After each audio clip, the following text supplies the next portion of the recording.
Yoshi! It's not just the name of that sort of sidekick of Mario in Super Mario World. Now she's got a game of her own. Kinda. It's really sad when she's the sidekick in her own game. And before I go on and I get those 100 billion comments about this, yes, I call Yoshi a girl because she is. Not only does she lay eggs, but, as I've mentioned in the past, she has no junk. Anyways, you would think a game called Yoshi would have you controlling, Yoshi. Nope, you're controlling Mario as he starts his new career as a plate shuffler. Man, that guy just can't keep a job. Maybe it has to do with the fact that he's always taking off work to go rescue Peach. He must get fired from a lot of jobs to do that. You can only call in sick so many times. Why can't Yoshi be doing the swapping? Why not leave Mario out of this game completely? Now, I guess you could make the argument that this game is called Yoshi because of the egg power-up, which I'll get into in a second, but it's the most powerful move in the game. And just like when you get a Tetris where you have to get 4 rows at the same time, they name the game after it. But I still think it's a little weird. The game has these swapping plates with bad guys, where you have to match up two of the same character to clear them off. The playing area is too small to make too many mistakes, so you're going to need to be careful on what plate you keep what character on. Now, Yoshi herself is just a power-up in this game, when you combine two parts of an egg. So you have to have the bottom part of an egg and the top part of an egg to create a Yoshi, because apparently that's how dinosaur eggs are hatched, I guess. The trick is to keep the bottom part of the egg at the bottom of the stack, and when the top part drops, it'll drop down and eat all the characters in between the other part. Depending on how many you eat will determine on what kind of Yoshi you get. The Yoshi doesn't do anything, it just gives you points. But you get more points, if you really care. I have played a lot of puzzle games in the past, and this one feels like the Fisher-Price version of a puzzle game. Very simplistic and with not a lot of depth. It's perfect for someone who thinks that Bejeweled is just too complicated.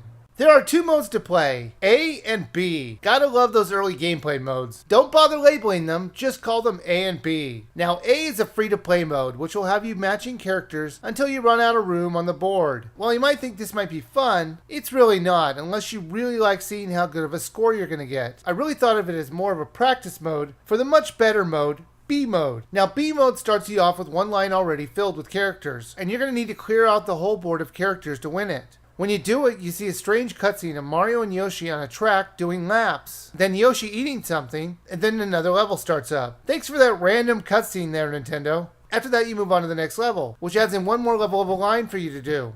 Now there is also a 2-player mode if you and a friend really want to play the game of Yoshi and don't want to take turns playing. Yoshi was okay. As a puzzler, it was decent. The problem was the replay factor was kind of low because there really wasn't that much to do. Once you played a few minutes of this game, you pretty much played the whole game. Just rinse and repeat. Now it's on sale right now for 30 cents, and it's definitely worth that price. But when it goes off sale and it becomes $5, I can't see it being worth that price, as there are so many other great NES games you could experience for that price. So if you can get it for the cheap price, go for it. But if you can't, then I think you should probably just skip it.